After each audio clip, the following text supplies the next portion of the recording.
Hello, everyone, and welcome to 8th Season Capital's webinar series, where we go into detail in discussing pertinent issues that affect your personal investments and all other financial services updates that perhaps might be useful to you as an individual or as a business owner who's investing in this space.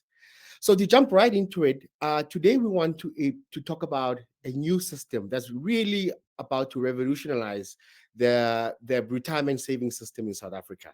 And that is called the two-pot retirement system. Now, South Africa is on the verge of a very significant shift in its savings landscape with the introduction of this two-pot retirement system. So it's really a very innovative approach that is set to take place on the 1st of September 2024. So it's quite close. As I'm recording this, it's now about 3 months away. 3 months away from being from taking into effect. And so it's important that as somebody who's saving for retirement, that you also get to understand what it means for you and what it's going to mean for you going forward. So I'm going to jump right into it. And before I chat about what it is, maybe I'm going to chat a little bit about, we'll start to speak first about why the change and why this system had to be introduced in South Africa.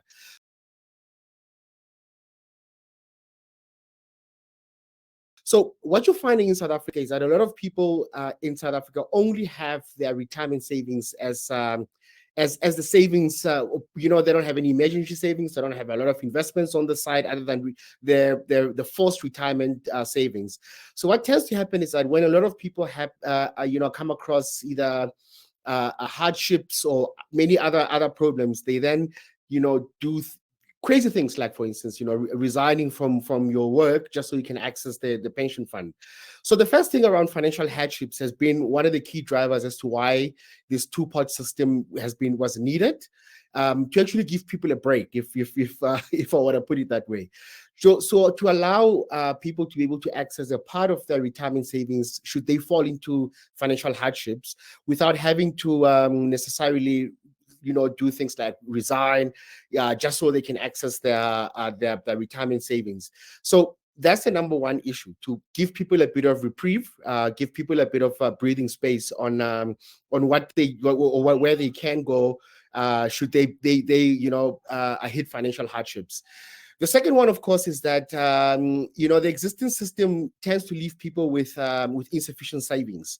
So what you're finding is a lot of people are saving and they tend to move around, and every time they move around, they cash out or they move from one employer to another. They cash out on their retirement funds. And over a period of time, then it leaves them with insufficient savings for retirement. And another video I'll do will be to talk a little bit about, why it's so important to start saving for retirement early and why it's important for you to start saving the right amount as well at the right time. So we'll chat about that. But suffice it to say for now that the issue of a lot of people in South Africa not retiring comfortably is a big issue, and the two-pot system is meant to at least try to help with ensuring that people don't always access all their funds when they don't necessarily need to.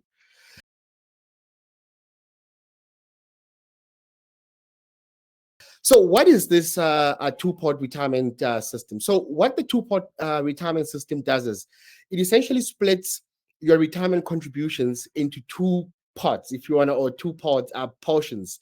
The first one being a savings pot, which is 1/3 of your retirement savings, and the 2/3 goes to your retirement pot. Now, the difference between the two of them is that the savings pot you are able to access at any time should you require emergency funds. So it's almost like your savings product that you can access should you need it. The 2/3 that remains in the retirement pot stays similar to the old system, to what we used to have in the past, where all your retirement savings that go into that pot cannot be accessed until you reach retirement age. And in South Africa, that's from 55 years upwards. But of course, a lot of people retire at sort of 60, 65 and so forth.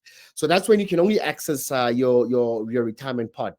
Now, what obviously then happens is that at least this gives individuals a bit of a chance to have some savings on the side through the savings pot, and that savings pot could hopefully help them should they hit financial hardships, financial problems, and need to access some emergency funds.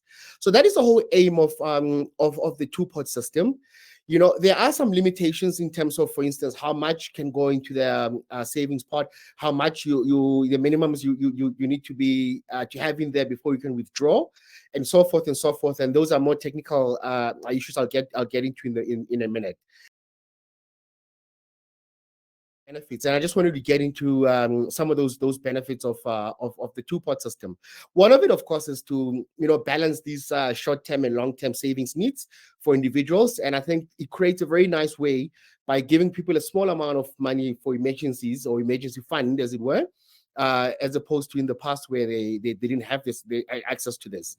So it encourages savings as well, by having this 1/3 portion where people know at least I've got this, and maybe I can have other savings products and investment products on the side as well. And of course, there's financial security, which is one of the biggest things that the system aims to create by introducing this new two-part system onto the system. So how will this work on the 1st of September? There's been a lot of running around in the industry, a lot of education by a lot of product providers, asset managers, insurance companies have been on the road, pension funds and so forth. They've been on the road trying to introduce or just educate their members about the introduction of this this new system. And so the way it'll work is that as I said earlier, it's a system that starts on the 1st of September 2024. So there'll be a cutoff on the 31st of August 2024, where everything you've saved up until that point will be considered your vested component. And that vested component, you still won't be able to touch that. That will remain under the current or the old rules on the retirement system. So you won't be able to access those funds.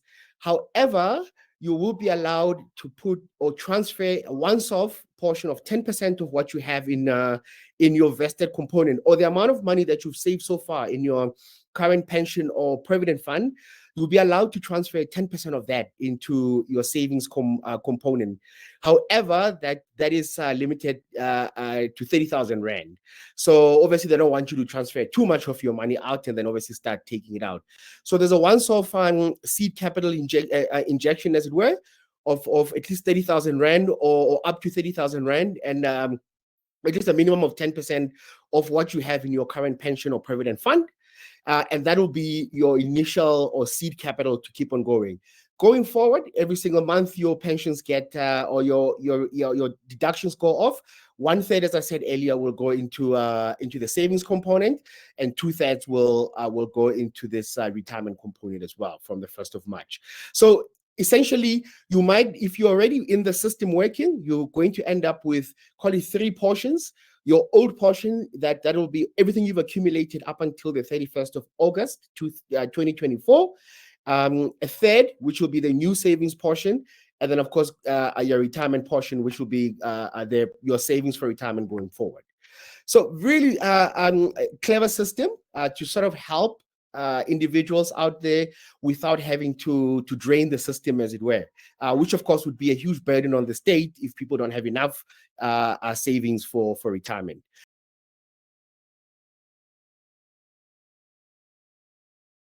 So there are a bunch of lastly, there's just a bunch of considerations that individuals have to know. Part of it is, of course, it's really important that you plan, that you don't just go and tap into the savings portion. The savings portion is meant for emergencies. And the fear at the moment is that as soon as people transfer this 10% or up to 30,000 Rand, there is a risk that some people will just take it out and use it for, all sorts of discretionary expenses that are not really emergencies. So that's the first consideration, that even though this has been provided as an emergency, we really advise all our clients and everybody out there to essentially keep it as that. Keep it, almost forget about it, that it exists, and continue to save as you were, and you'll tap into it should you need it. But recall, should you not need it, it's still going to help you and it's still going to be there for your retirement needs or at your old age. So this is really important. Some last factors, I guess, is that there's still some readiness issues SARS, our tax revenue collector, has to be ready to issue these tax directives. The FSCA, which is the Financial Sector Conduct Authority, also has to be ready to transition pension funds into these new rules. So that's quite important. And so lots of stuff to be done over the next few months as the system rolls out, and as financial service providers get ready, as pension funds get ready, as employers get ready. There's still a lot to be done, and there's still a lot for a lot of people to understand. So should you need any help, should you think you still need to understand how this affects you, how you believe you probably have some more questions around, how much should you save, how much should you transfer, and so forth, we are more than happy to help. And we do hope you contact us, and then we can sit down with you and work out a plan for your retirement that will be, that will hopefully maximize your outcomes in future. That's it from our side. We hope you found our explainer for the two-part retirement system valuable. Do get in touch with us. We remain ready to assist individuals across South Africa with both pre and post-retirement services. Hopefully you found it enjoyable, and speak soon.